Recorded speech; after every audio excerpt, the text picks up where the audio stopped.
Salam Sejahtera and a very good day to Doctor and my friends. My name is Lee Wen Chuan and metric number is 281174.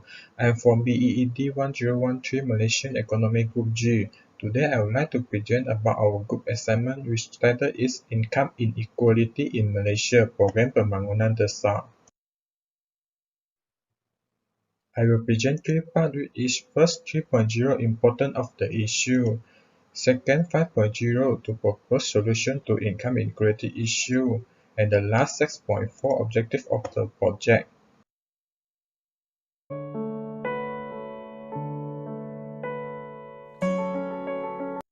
Let us start from part 1, which is 3.0, important of the issue. The issue of income inequality is significant impact on society and also affect a country either from the aspect of national development or economic aspect of the country. Therefore, it is important to solve this issue urgently. The first important of solving this issue urgently is a balanced distribution of income will ensure the growth of Malaysia's economy. This is because it will increase the level of well-being of the people as well as increase people's spending ability. Therefore, the household expenditure has a relationship with the economic growth. For example, decline household expenditure due to strict movement restriction and loose income lead to a decrease in private consumption of 18.5% in second quarter of 2020, and this has affected economic growth. In addition, a balanced distribution of income will also allow the government to focus more on national development. This is because the cost of expenses to resolve the issue of income inequality is very high. For example, the budget 2021, the government will allocate 2.2 billion ringgit for the second phase of BPN 2.0 and RM 1.5 billion to implement the program Jaringan Prihatin to reduce the financial burden of the B40 group. As a result, the government ability to develop the country will decline.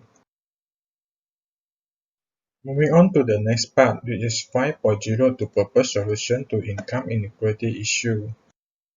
We have suggested three solutions to solve this issue. The first is increase income tax for the high income group. A risk of income tax cannot solve this issue because it only affects the person who earn a higher salary of his income, and those who below requirement will not affect. For example, Malaysia government implemented the risk of income rate for those earn RM 35,000 annually from 8% to 10% of the amount. Next, encourage community involved in businesses also can solve this issue. People should organize on business to generate high income of individual, and the government sector must provide the service for loan to community with the lower interest rate. As a result, this can encourage the people to do business and affordable to pay the interest in loan. Besides, the bank also can provide the low interest rates for loan to community has to encourage people involved in economy. This will help to achieve the higher GDP in Malaysia, which is 330 USD billion. The last would be increased quality of education level. The government should expand access to high quality service for early childhood education. This is because it will be a chance to build up the fundamental knowledge of economy among the young. Besides that, the quality of education can adopt the people to professional level and help the country to solve this issue. Next part, which is 6.4 objective of the project.